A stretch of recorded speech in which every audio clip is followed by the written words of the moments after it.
आज मेरे प्यारे हम लोग आश्रम हरे मंदिर पटौदी, हमारी बड़ी ऐतिहासिक नगरी, उसमें स्थित ये प्यारा सा स्थान है, वहाँ पर इस समय उपस्थित हैं और हमारे प्यारे पत्रकार बंधु सम्मानित यहाँ पर पहुँचे हुए हैं। और प्रारंभ में अगर मैं कहूँ तो सीधी बात ये है कि हमें भारतीय होने पर गर्व है, हम भारतवासी हैं और मेरे भारत का गौरव देश और दुनिया में बढ़े, इसके लिए मैं समझता हूँ हमारे लिए और कोई गौरव की बात हो नहीं सकती। और मैं समग्र भारतवासियों से कहना भी चाहता हूँ कि आपका हर कदम, हर पहल, हर बात ऐसी, हर कार्य ऐसा होना चाहिए जिससे भारत का सम्मान बढ़े।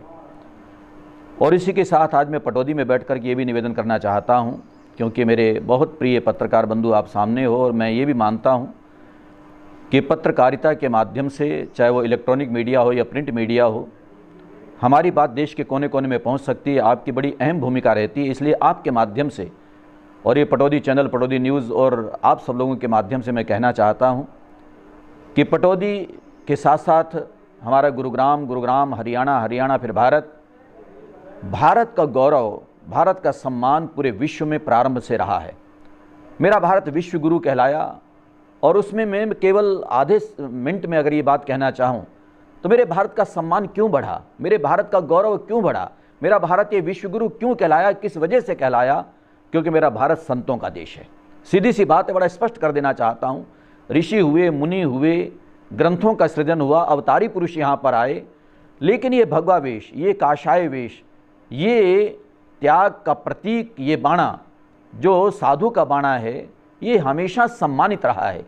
इस बाणे को जिसने धारण कर रखा है, मेरे भारत के आस्तिक और आध्यात्मिक लोग केवल उस बाणे को देख करके ही, उस बाणे को धारण करने वाला व्यक्ति उसको केवल देख करके उसके सामने सिर झुका देते हैं। ये मेरी भारतीय संस्कृति भी है, मेरी भारतीय अवधारणा भी है, भारतीय लोगों की सोच भी है। और इसीलिए आज एक हृदय की पीड़ा को भी व्यक्त करना चाहता हूं कि कुछ लोग ऐसे तथा कथित कहूंगा मैं कि इसी भारत देश में,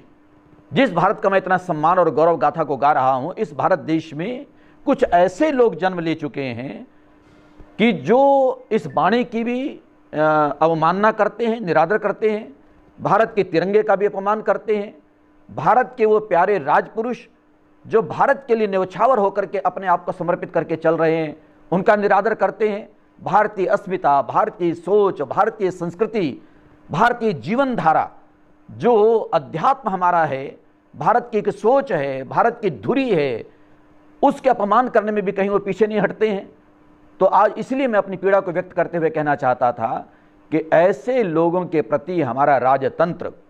जो राज्य सत्ता में बैठे हुए लोग हैं, मैं उनसे आग्रहपूर्वक कहना चाहता हूं कि उनके प्रति, उनके खिलाफ सख्त से सख्त कार्रवाई होनी चाहिए, चाहे वो कोई भी क्यों हो। मैं कहता हूं चाहे वो स्वामी धर्मदेव मैं ही क्यों ना हूं, अगर मैं भारत के खिलाफ बोलता हूं, भारत की अस्मिता के खिलाफ बोलता हूं, भारत का गौरव जिनकी वजह से है, जिनके कारण है, उनका निरादर करता हूं, तो हमारे खिलाफ वो कार्रवाई होनी चाहिए। यानी जो भी व्यक्ति है जो ऐसा भाव लेके चलता है, अपनी बात कहता है या उसको प्रकट करता है, तो उसके खिलाफ कार्रवाई होनी चाहिए। ये लचर जो एक प्रक्रिया है, ये समाप्त होनी चाहिए कि साहब लोग जाते हैं एफआईआर दर्ज करवाने जाते हैं किसी के खिलाफ, एफआईआर दर्ज नहीं होती, दर्ज हो जाती है तो फिर कहते हैं इसका समझौता करो। अरे भैया, कहीं अगर किसी ने अनुचित कार्य किया है और उसके खिलाफ कम से कम कोई कदम नहीं उठाएगा, ये प्रारंभ से लेकर के, हम तो भारतीय संस्कृति में रहने वाले लोग हैं, प्रारंभ से लेकर के हमारे अवतारी पुरुष भी यहाँ पर हुए, जिसमें भगवान कृष्ण, भगवान राम हमारे प्रमुख ऐसे आदिदेव कहलाते हैं। तो उन्होंने भी बल्कि इस बात को कहा कि अगर कोई इस तरह का कदम उठाता है, गलत करता है, तो उसके लिए उसको सटे शाट्यम समाचरित, तो उसकी सजा उसको देनी चाहिए। और उन्होंने दिलवाई। महाभारत का सबसे बड़ा युद्ध जो है इसके लिए प्रमाण है, हमारे खासतौर पर हरियाणा में वो हुआ। लेकिन आइए अब मैं ज़्यादा चर्चा न करते हुए आपके माध्यम से ये कहना चाहता हूँ कि जो मुझे एक जानकारी मिली है अभी, कि हालांकि पहले भी बहुत सारे संतों के प्रति, जैसे कि बहुत सारे ऐसे कांड भी होते रहे, तो उसमें लोग जाते रहे थाने में, उनके खिलाफ कार्रवाइयाँ भी करने के प्रयास करते रहे, लेकिन बहुत स्थान पर ऐसे, जैसे महाराष्ट्र की भी घटना आज तक हमारे सामने है, कि वहाँ पर अभी तक भी वो पैरवी नहीं हो पाई जहाँ संतों की, साधुओं की हत्या तक कर दी गई थी। तो ये ऐसी प्रक्रिया हमारे भारत में क्यों चल रही है? तो उसके लिए मैं फिर कहना चाहता हूं कि भारत में ऐसे राजसत्ता को संभालने वाले लोग वो ज़रूर सजग हों, जागरूक हों। और उसी के साथ आप कहीं भी कुछ व्यक्तियों को लाते हैं आगे, इसी समाज में से, क्योंकि इन्हीं लोगों में से आपको लाना होगा, बड़ी सूझबूझ से उसमें आपको अपना परिचय देना होगा। अच्छे लोगों को लाएं, जिसका मैं प्रबल पक्षधर हूं, प्रबल बड़ी प्रमुखता से इसका पक्षधर हूं कि अच्छे लोगों का नेतृत्व इस राष्ट्र को, समाज को, पार्टियों को मिलना चाहिए। अच्छे लोग होंगे, सम्मानित लोग होंगे, जिनका वाणी पर भी नियंत्रण हो, विचारों की प्रांजला, शुद्धता, पवित्रता जिनके जीवन में हो, ऐसे लोग, और जो एक अच्छे संकल्प को लेकर के आगे बढ़ने वाले लोग हों, उन लोगों को चुन करके लाना चाहिए। अच्छे लोगों की कमी नहीं है, पहले उसके मूल में जाएं, उसके मूल में जाकर के देखें। मैं आज यहां पर यह भी कहना चाहता हूं, कई लोग कह देते हैं, मैंने इस बात को सुना भी है, कई लोग कह देते हैं वो उसका व्यक्तिगत जीवन है, क्योंकि कभी किसी व्यक्ति की शिकायत आती है जो एक नेतृत्व कर रहा है, कहीं किसी समाज का किसी प्रतिष्ठित पद के ऊपर आसीन हो जाता है, और उसकी कोई शिकायत आती है, तो कुछ लोगों को मैंने ये भी कहते हुए देखा है, अरे उनको व्यक्तिगत मामला है, उनके घर का मामला है, यार हमें वहां तक नहीं जाना चाहिए। पर मैं इसके भी खिलाफ हूं। मैं कहता हूं व्यक्तिगत क्या होता है, जब कोई व्यक्ति किसी पद पर आसीन हो जाता है तो उसका जीवन सामाजिक और राष्ट्रीय हो जाता है,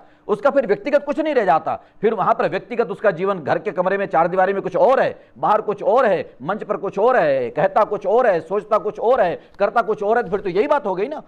हमारे इसमें तो है कि मन सा वाचा कर्मणा, मन से, वचन से, कर्म से एक होना चाहिए, व्यक्तिगत कुछ नहीं होता। जब कोई पद को प्राप्त कर जाता है तो उसका जीवन सार्वजनिक हो जाता है, उसका जीवन जो है पूरी तरह से इस समाज को, राष्ट्र को देख करके चलना होता है, बड़ी सावधानी से फूंक फूंक के कदम रखना होता है, बड़ी होशियारी से अपनी बात को कहना होता है, और हृदय में अच्छे विचारों को धारण करके वाणी पर उन्हीं शब्दों को लाना होता है, और उन शब्दों को ला करके फिर इन हाथों से, जीवन से अच्छे कर्मों को संपादित करना होता है, क्रियान्वित करना होता है। तो इसलिए अब मैं अंत में उस बात पर आना चाहता हूं जिसका मुझे अभी अभी जानकारी मिली कि हमारे आदरणीय सम्माननीय श्रीमान श्री आदित्यनाथ योगी, जो कि हमारे उत्तर प्रदेश जो सबसे बड़ा प्रदेश है, आज 22-23 करोड़ लोगों की आबादी जिस प्रदेश की हो,